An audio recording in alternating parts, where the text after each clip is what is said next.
this is Chuck from Monocoque Metalworks. I'm here today with another E-Type project. This car is available for sale. We just rescued this one a couple months ago, and this is a great project car. I'm excited to talk about this one. We just spent the past couple of days putting it back together. It was disassembled a bit for restoration, and then the previous owner was not able to move forward. They actually disassembled this car in the summer of 1992, and it has been in their garage disassembled ever since. This is a 68 fixed head coupe, so it's the smaller two-seat coupe with the short wheelbase. It is complete. The condition is very good. It is all numbers matching. And it's just a great project car, either for someone who is just getting into E-Types or has done E-Types in the past and is tired of all the rust and stuck components. This is a great one to do. So let's go ahead and go around. We'll talk about the car. We'll talk about what it is. Some people will reject a Series 1.5 because it's got the open headlights and 2 carbs. But later on in the video, we'll talk to you about how a lot of our customers with 68s will make what I call a 67 clone. You really only have to add a few things, and then you are right back to Series 1 specs. So let's get into it. Okay, let's start by going around the outside and talking about the body. This is the original bonnet, of course, and as you can see, it hasn't suffered any major collisions. You've got the open headlights of the Series 1.5, but all of that is there and in good condition. The reproduction chrome on that does not fit very well, so that's good. The car has been repainted in the past, and you can see that there were some adhesion issues between the primer and the paint level. Although, again, this has been sitting around in the garage, and then the bonnet was actually in their finished basement for 31 years. So, you know, the roof actually held up pretty well. But this paint is a little bit more orange than the original color, and you'll see that when we go around the inside. The door fit is great. The doors were unbolted, but still all together. We just bolted them on. I barely spent any time adjusting them. And there you go. All right. In the past, it does look like there was a little bit of repair done in here. The wheel arches on a coupe will always rust, and so there was a little repair done there. But otherwise, I don't see a lot of work being done under this paint. The back is all in great shape. It's never been hit back here. This is all the original rear bumpers, overriders, the turn signals back here. That stuff is all original. The bumpers are in great shape. They're probably going to want to re-chrome them, but otherwise they're not all twisted up. I don't think I ever even opened that, maybe. But there you go. All works great. Back over to this side, same thing. Door does not fit quite as well. There's a little bit of slop in this hinge, and I didn't spend quite as much time putting it together. But there you go. And then the bonnet fits very well too. There was some rust in the bonnet hinge area up here, and I made a temporary repair on both sides so we could get the bonnet back on the car. To be honest, the repair that I made is better than a lot of the repair jobs that I see come in here with that problem. But you're going to want to replace that complete support member, and we can, of course, help you with that. We didn't spend tons of time mounting the bonnet on here, but we did take the time to shim it a little bit, get all the latches into place, and all of that stuff works great. When this car was taken apart, the previous owner put everything in little baggies, labeled everything, and did a great job with that. So come on over and take a look at what's under the bonnet. This is the original engine for this car. It was out of it. We put it back in. While it was out, I pulled the plugs. I poured Marvel Mystery Oil in the cylinders. I had the flywheel on. I turned the flywheel by hand. The whole thing turned silky smooth. And with the plugs out, it was going just moving air right through those plug holes. And actually, there was a little bit of Marvel Mystery Oil slopped on there. It sucked it right in. So, you know, I haven't done a compression test or anything. You want to think about rebuilding this, but it seems to be great. And he said that the car was running and driving, and he took it apart for a little bit of rust in the radius cups, and we'll talk about that. This has the Series 2 style cooling system. So you can see as a 1.5, it's still got the Series 1 bonnet scissors and springs. It's got the Series 2 cooling system. The Series 2 cooling system works much better. You can see it's got the twin fans, so that's a good thing. It's got the 2 Zenith Strombergs over here, whereas the earlier cars would have triple SUs. That's all there. Any linkage that you see missing is over there in little bags, and we're going to show all of that. All of this is here. All of it's in good condition. Come around this side and take a look at this side. Okay, over here, more of the same. The suspension's never been taken apart. There's the original alternator. It's got the shield there. Brake bottles. This is the Series 2 has like a catch tank, and that's there.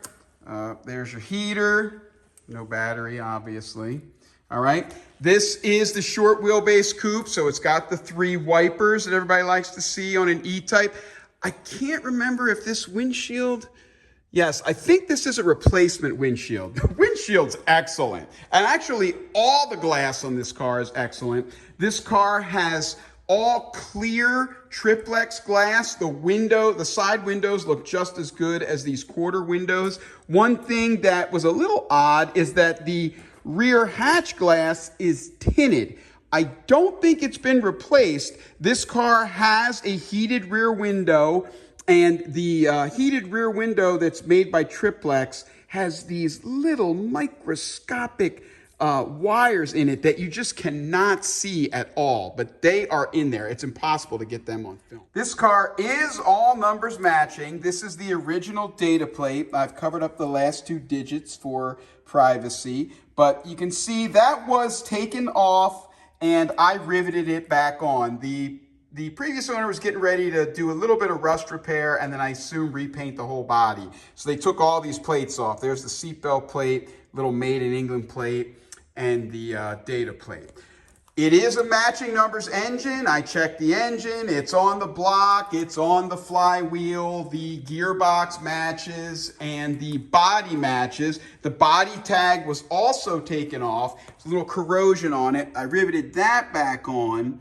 And you can just see the numbers a little bit. I didn't want to mucks around with that too much, but that is also the original body tag. And one thing I forgot to mention before is that this car is originally a red car with a black interior.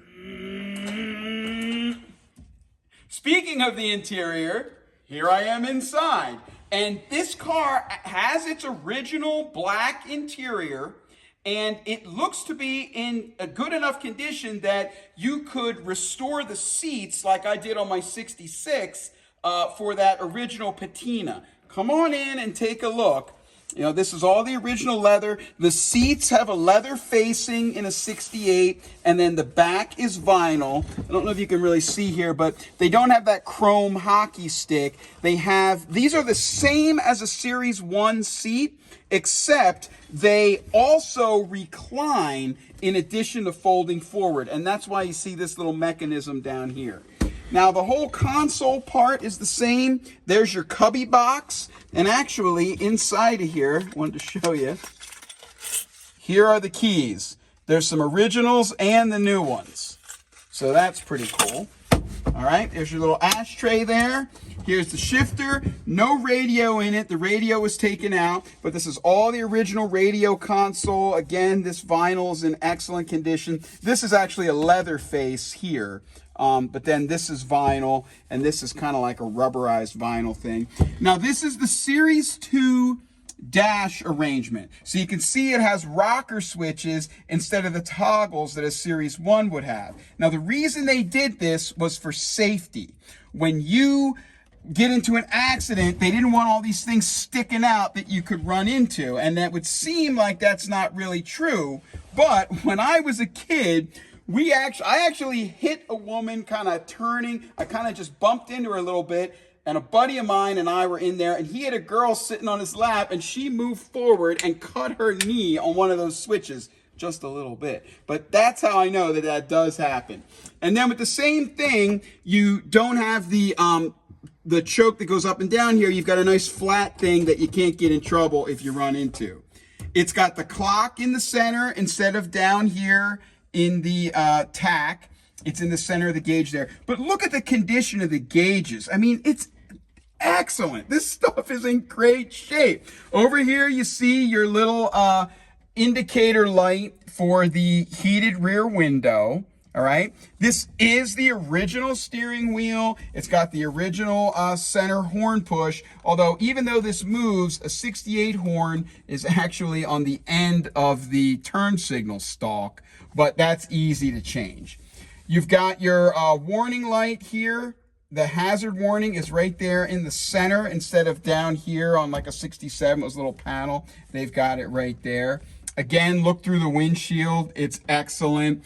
And then a 68 does not have that rod that goes down. It has this connector here for the rear view mirror. We do have the original rear view mirror. I didn't put it on because the little mirror part had come unglued and I didn't want it to break. Take a look in the back. This is all original as well. Here's this parcel tray board. The chrome on this is excellent. This piece here is worth a fortune in this condition. All right, but there's that. All of this is original. This is in great shape. Again, if you wanted to just clean up the original stuff and go for the patina, it is missing one of these runners right here. That's the only piece on this entire car that I can find that's missing.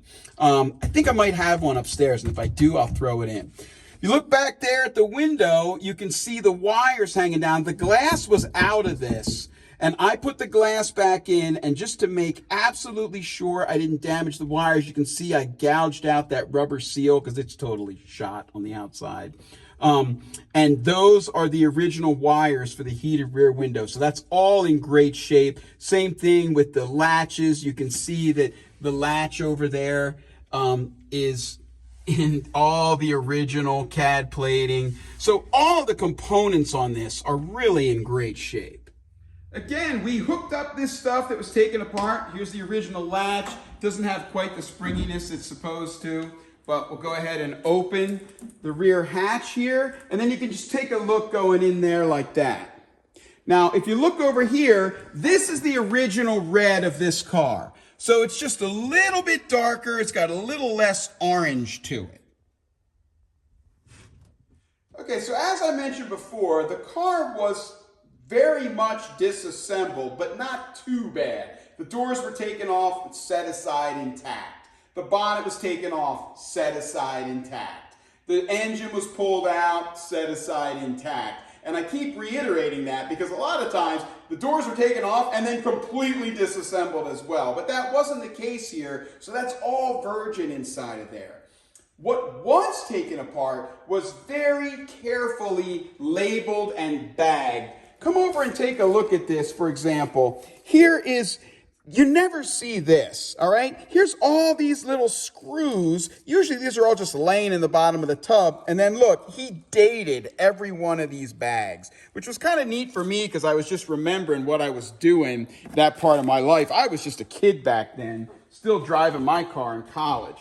You look in here, we've got all the under shields there. There's the torsion bar shields. Look, there's the bell housing cover, and it's in that original kind of brownish paint color. So that's kind of neat. I did not put the distributor in. It is seized up a little bit. I shouldn't use the word seized. These have a grease in them that over time kind of gets solid. You got to spray a bunch of WD-40 in there and work it. I didn't feel like getting crazy on that. There's your cooling tube. There's your little bypass tube. You've got your reaction plate in there. Down here are the original seat belts. They are the Kangol seat belts. They're very odd. They always seem to me like they're just going to fly off a person instantly. See, there's the Kangol. But they just go in there like that, and that's it. So there's the originals there. Some of this is new weather stripping that was never put on. There's the original coil, and it's properly dated. Here are a ton of these bags, and we used a lot of these to reassemble the car, and every time we did, all the nuts and bolts were in there, and we put them right back where they're supposed to go. But the stuff that we didn't use, or we just used new stuff, it's in there. All right, back in here, there's the original headliner. I don't know what you're going to do with that other than maybe use it for a pattern. Here's all the original underlayment. You know, this stuff is technically kind of still good, but you're probably going to replace that. Those are actually new front carpets. They say Terry's Jaguar right on them. Here's the chrome trim that is not on the car currently. This stuff is really worth its weight in gold. People would kill for this, which is the original rear hatch window chrome. It's got the clips right on it. You see it's a little oxidized, but look at the windshield pillar chrome. I cleaned one of these, and I mean, just with a quick little run with a terry cloth towel and some chrome polish, it comes right up. So a lot of this stuff, unless you're building a top level show car, I would clean this up and go with it as is, because this thin stuff is hard to re-chrome. This is the, I guess you would call it the gutter chrome. These are not broken or cracked anywhere. That is super rare. So there they are. Here's your interior cantrail trim and the lower pieces. You can see a lot of times this is rusted away to nothing in here. Look at this. It's like it's brand new. You can see everything's all labeled. Look at this. These are rusted away so that this from here down is gone. You got a teensy little bit of surface rust. Look at that black paint on there. And then he's got the chrome piece and the little insert right there. He's got his little tags. Same thing with the other side. Look at this. It's like it's brand new. All right. Here is your header panel for the interior that goes up above the windshield. This is the passenger or right-hand door panel. Obviously, the cardboard is a little wet and messed up, but in my 66, I replaced the cardboard and kept the original vinyl. You can maybe do that same thing here if you want the patina. Here are some pieces for the back. This goes right under the rear hatch. Here's a side piece for the right-hand side. You can see it's got this little piece where it meets up against the door, and there's some overspray from where it was painted. But he's got the screws right in there. I mean, this stuff is in great shape. These are the under panels for underneath the dash. They're a cardboard. This piece, for example, wraps around. I can't place it. Yeah, this is on the passenger side. This goes down there and wraps around, and then that's where your bonnet latch goes through. This stuff could all be cleaned up and reused, again, if you want that more original look. Or I work with OSJI a lot of times, and they are the old GW Bartlett interior guys, and they'll make you whatever pieces you need. So if you want to get a whole new kit, but maybe not the seats or a piece here and there, they'll work with you on that. But between what's on the car and what's here, the car is absolutely complete. And the condition of these parts is excellent. A lot of the bolts in this bag look like they just came off the shelf at Jaguar. Okay, as I mentioned before, this car was taken off the road in 1992. It might have actually been earlier than that it was taken off the road. But it was because it was starting to rust in the radius cups. And so you can see we've got some rust in the floors here and then the inner sills. That is not uncommon. And then we've also got rust here at the bottom of the shut face, also not uncommon. But toward the inside of the car, it's all solid in the tunnel. It's solid back here in the rear lower bulkhead. So you've basically just got your standard floor and sill work. There's some rust in the bottom of the inner sill over there.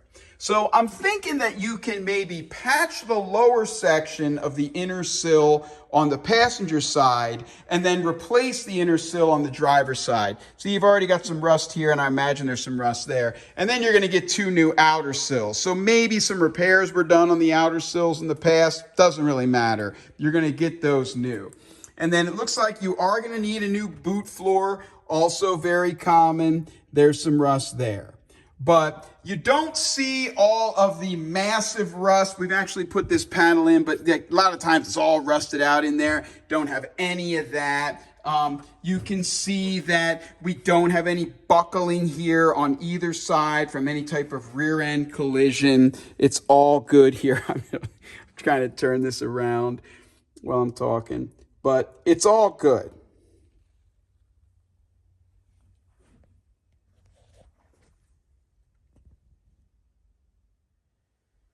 Here's a shot of the floors and sills from the other side. So we can see on the left-hand side, we've got more rust. And that's always the case because you're getting in and out with a wet person. Got some rust up in there, a little bit of rust in the floors. We are going to include the front and rear quarter floors that came with this car. There's nothing wrong with them. I'm not sure I would go all out and replace the full floors on this. It might make sense with this one to piece the floors and then go ahead and just let in a repair at the bottom of this sill, and then you're not disturbing this because, you know, getting these doors to fit is a real job, and that is fitting great. So I don't think you have to go crazy with this one. And any panels that you do need, we're going to give you a 20% discount. We're going to include the 4 quarter floors with it. And we will be there by phone 24/7 to help you along the way. Here's another shot of that rear angle. I'm just standing here. I don't know if I'll put this in, but these coupes just look incredible from this angle. And you can see that all of the shape on this car is great. You know, these lines here, this valley, see the light line going through here and then the crispness above the door. Once that gets compromised, it's hard to get that back so perfectly. So you've got a little bit of rust to deal with in the floors and the trunk floor and the inner sills, but where it counts on this car, she's in great shape. So, coming around and in conclusion, this is a great car to do. It is a 1968 Series 1.5 fixed-head coupe. It is complete. The condition of the components is very good to excellent.